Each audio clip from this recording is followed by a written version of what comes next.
Welcome to another episode of Harmonious at Lunch. It is your bite-sized business advice, and we're already having fun backstage. I got an awesome guest with me today, a life coach, and we're going to help you get over the 3 beliefs you need to build to explode your business growth. Who doesn't love explosives and business growth? That's what we're all about on this show. Yes, Shelly, I love it.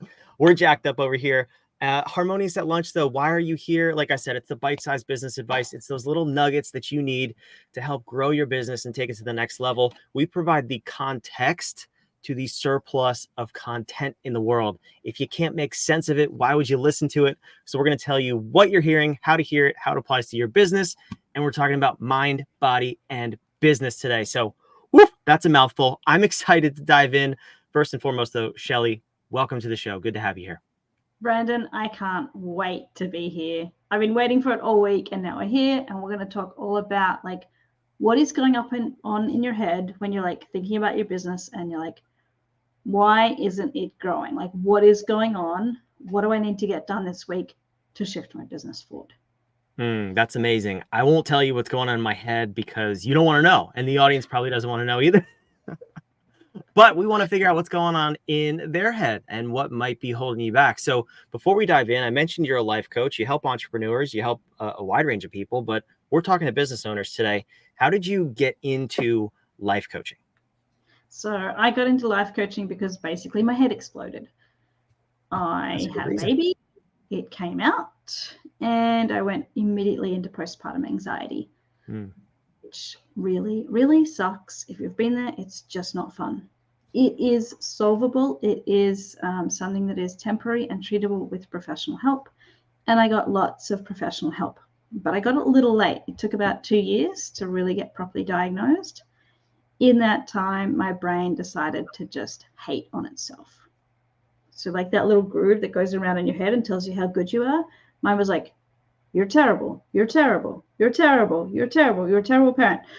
So the counseling helped me kind of like get back to like functioning, sleeping with the 3-year-old, and coaching helped me like take that little opinion of myself and make it back into like, hey, I can do this again. Like, I'm good at life. I can build a business, all that good stuff.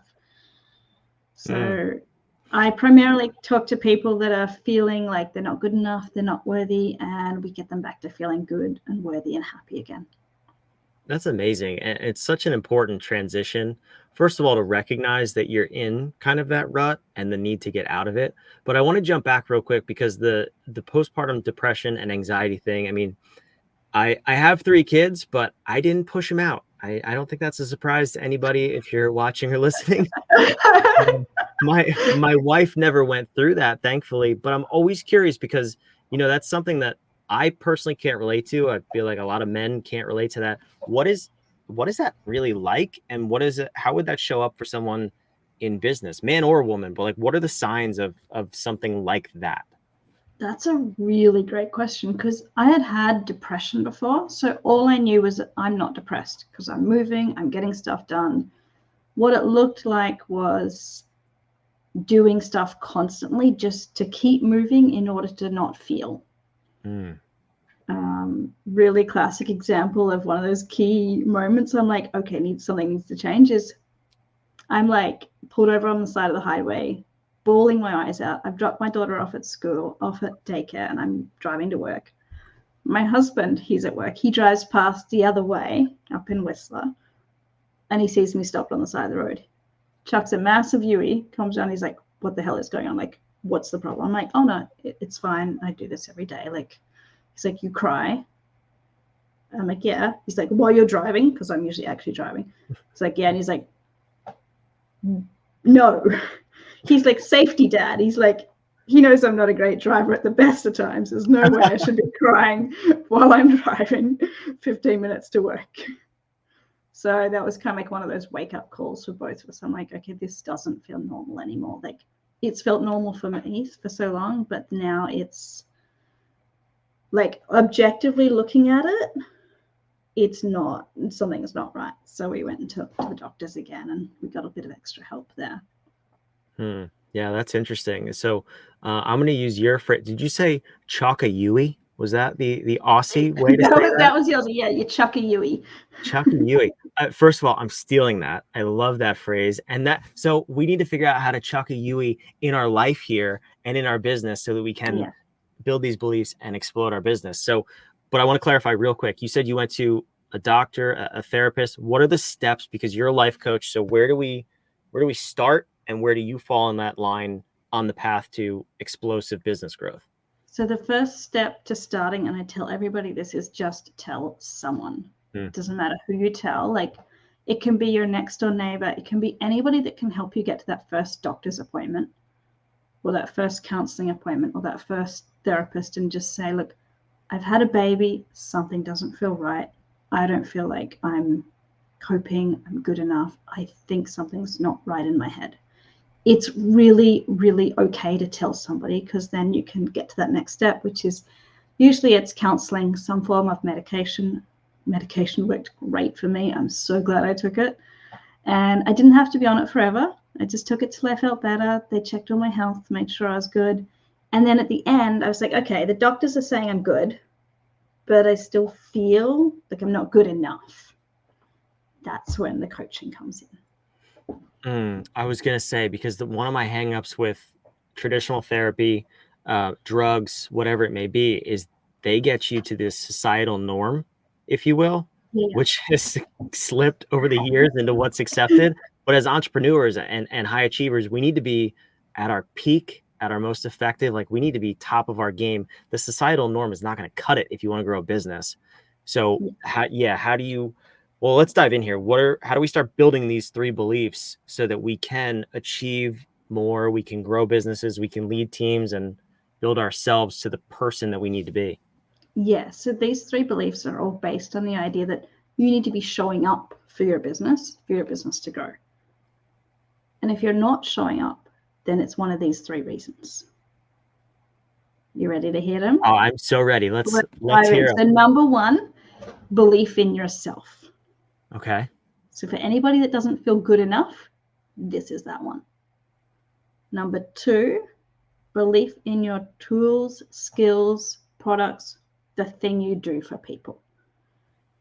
So for anybody that's like not sure if they can get their clients the results that they're trying to get them, this is that one.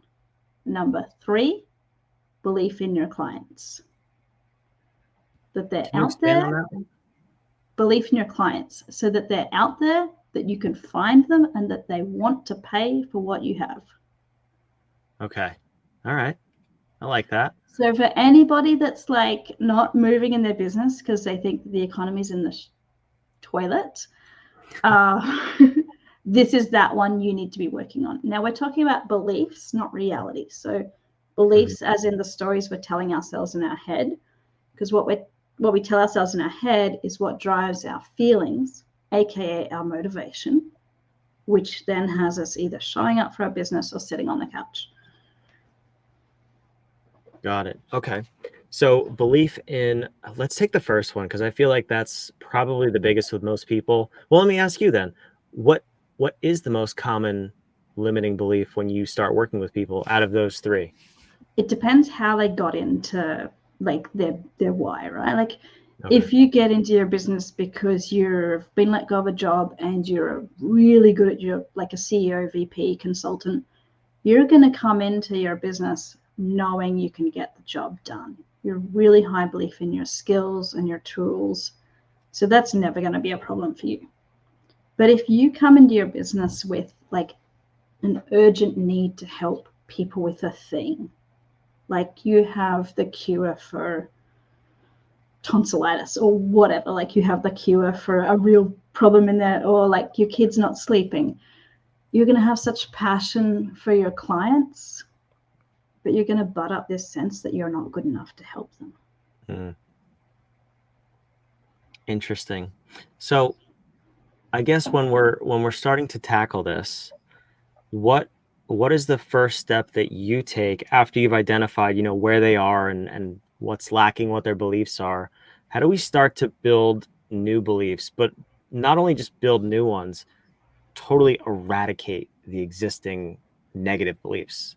Yeah, so it depends a little bit on how deeply they are and stuck in the hole, basically. So let's take the first one. When you don't believe in yourself, you've got other feelings that are happening instead. Guilt, shame, fear, any of those. When those are there, nothing else can move in unless we let go of those feelings. In order to let go of those feelings, you actually need to feel them. I walked a client through this yesterday, and just the amount of like emotion that came off her as we let her feel sadness was huge. I haven't talked to her this morning, but I know overnight she will now be able to start have those thoughts of like, oh, maybe I'm good enough, like creeping in, like maybe I can stand up for myself. Maybe it's okay to ask for what I need. And when we let go, when we walk someone through the process of allowing and feeling an emotion, they actually start to feel better. And when the emotions are really heightened, like say you're in a huge amount of sadness or fear or anxiety, you can't let other thoughts come in. They just don't come in. Like you can't have motivation or encouragement or persistence.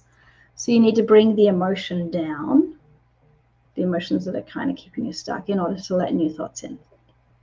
And magically, once those emotions come down, you do get new thoughts coming in.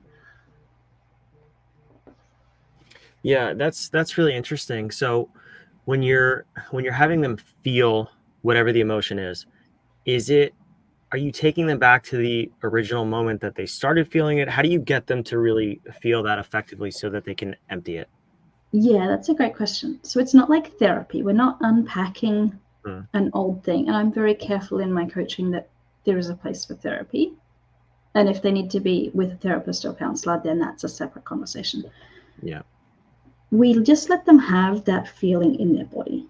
So like they bring it in, they notice where it is in their chest or their heart or their shoulders. And we let them imagine that that feeling has a color and that that feeling has a shape. And then I allow them to kind of imagine that shape comes out in front of your body. And then you can breathe and you can talk to it. And it sounds a little bit woo. You're talking to this imagined shape and color. But what's really happening is that your brain is starting to let new thoughts come out. So you're starting to tell yourself a new story that it's okay to be sad.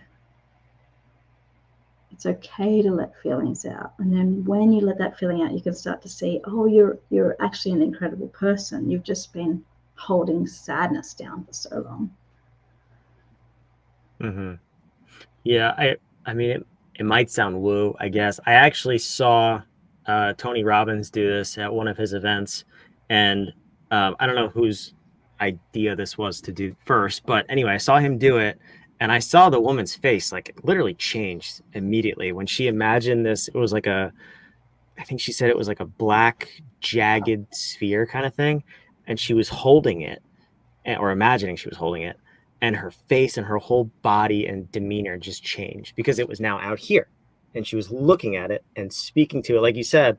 And yeah, it's, this stuff might sound crazy unless you actually see it or experience it. I've never personally experienced it, but like I said, I have the experience of watching somebody through it. So that's really cool to be able to do. So with this woman you were working with yesterday, she's holding her colorful shape out here. She's feeling, what'd you say it was, sadness? Yeah. Yeah. And she's talking to it. What are what are some of the things, not that she said like don't violate HIPAA or anything like that, but what are people usually saying to it, and then what do we do with this object once we've felt it? How do we get rid of it? So often it changes shape as we listen to what it's trying to tell us. It might change shape or change color or get smaller or turn into fog and float away as we're having a conversation. Like, why often it'll be something like, why are you here to protect me, or what are you protecting me from? And then there'll be some understanding or acknowledgement that like, I don't need protecting anymore. You can let me go now. And I've seen this come through with lots, and it's a very similar type of conversation that often happens, like this idea that the sadness was here to keep you safe, but you're stronger now. You don't need the sadness anymore. So the sadness can go away. So it's like this sense of, I'm giving permission to release this thing that was here because I don't need it anymore. Mm-hmm. Yeah, that's really cool. And most of our fears and our anxieties do come from some sort of a protection mechanism that we've adopted through stories that we told ourselves, words that we continue to repeat to ourselves, and that's becomes our identity. Do you find that it's a lot of people saying I am statements, I have statements, like they own whatever it is, their existence or their problem? It's usually too early to do that. That's usually something that comes up and we actually work on it in usually around coaching session 8 or 9, when they've explored a bunch of different things and they're actually just choosing, now this is what I'm going to tell myself. These are now my thoughts that I choose to have about myself. When they're kind of like at a 6 or a 7, they're strong enough to think that this is what I want to tell myself. Mm-hmm. But I will point out, doing this kind of like internal, allowing the feeling work, when you first do it, you want to have somebody with you, because it's a little like trying to do dentistry on yourself. It's good analogy. Not recommended until you're very, very, very, very, very good at it. Yeah. Well, let me ask you on that note. I mean, what could happen, not if you try to drill your own cavities out, but if you try to do this unsupervised? It's like playing with matches, right? Like don't play with matches if your parents aren't home. But what could happen to somebody if they tried to take this advice that we're speaking about and do it on themselves? Yeah, so they're not going to hurt themselves in any way, but they might kind of perpetuate the story they're telling themselves versus knowing how to release it. They're not going to put themselves in any greater trauma than they're already in.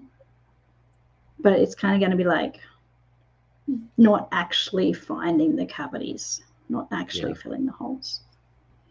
Yeah, that's okay. Well, that's good to know, at least, that you're not going to make them any deeper, really, or go into any more pain. But then let me ask you this question too, because I see this a lot with other people, and full disclosure today with myself.